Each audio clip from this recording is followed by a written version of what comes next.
Welcome to chapter number 3, the PMI framework.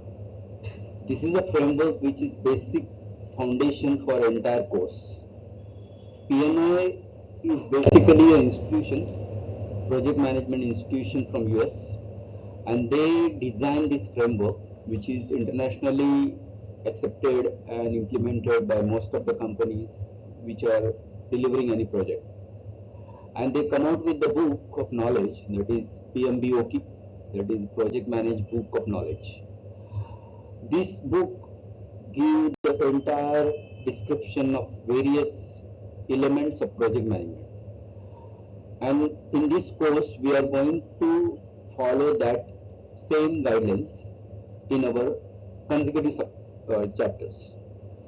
So, which are the basic elements of this project management? First, we'll understand the scope of the PMI.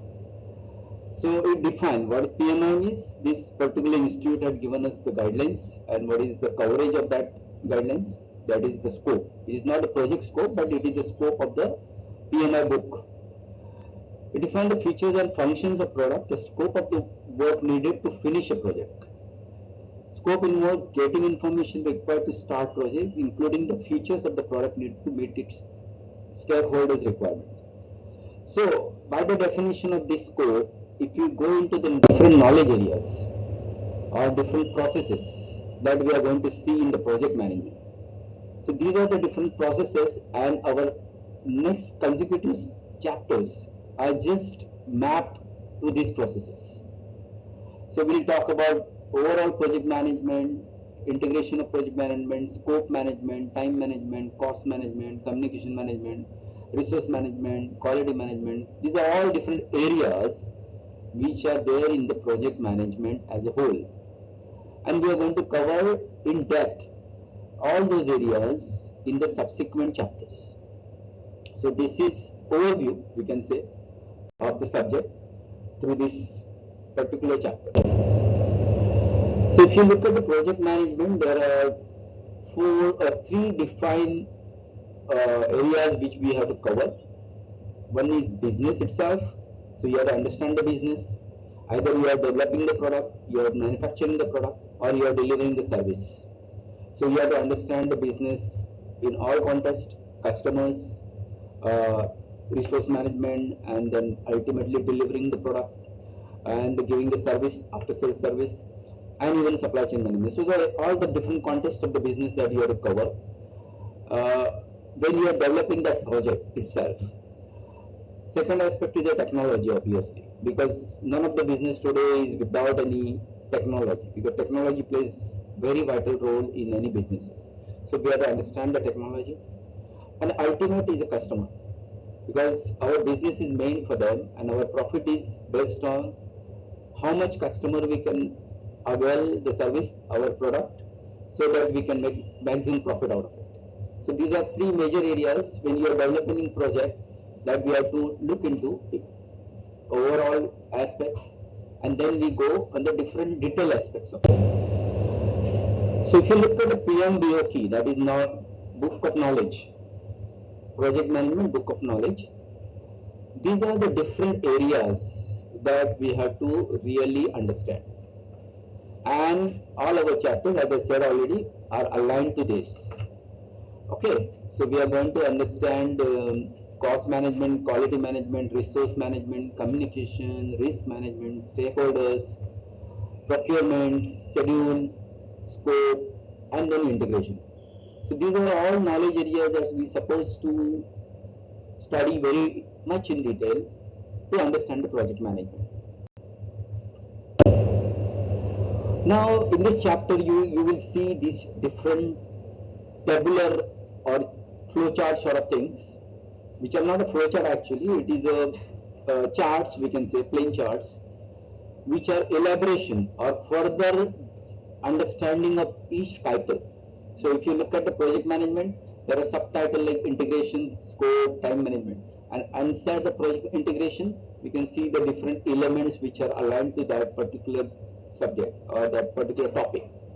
And these are the exact things we will see in the consecutive chapters which are mapped. So if you see as a whole, at the gross level, it is a project management. And these are the subtopics under project management, which we are going to study in subsequent studies. Now, if you look at individual block, now we are coming to the next level, that is the project integration management. Then there is a further detailing. You can see the further detailing with project plan development, project plan execution, project change control, and these are the subtopics under that, which we are supposed to study in the next consecutive chapters. So we have project integration management followed by project scope management. Again, we can see, so this is coming out of the PMI book. This framework, this is exactly the framework which is coming out of the PMI book, and this we are going to map in the consecutive course material, and the course entirely mapped to this framework. So you can see that there are project scope management, there are initiation, scope planning, scope definition, scope verification. These are all subtopics under that. Okay, and we'll see that in the consecutive units. Time management, again there are multiple subunits, and there are sub-units that we have to understand. So this what we are going to learn in the course in detail. Next is cost management. Again, you can go through it. So idea is that this particular chapter give you a bird eye view of the entire course. Then each unit will take you through the required depth, right? So you have to understand this chapter as a summary of entire course, right? So you will see that entire units in the index of the book, you can see they are mapped with these particular things. So once you understand these chapters, which we are going to study in detail in particular chapter wise, then we have to understand the process view also.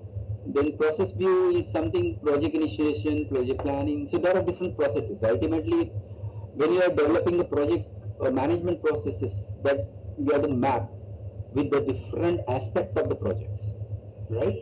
So going from the initiation to the closure of the project, there are a number of processes that we have to go through, and you have to plan, you have to execute, you have to monitor. So this is a recursive process.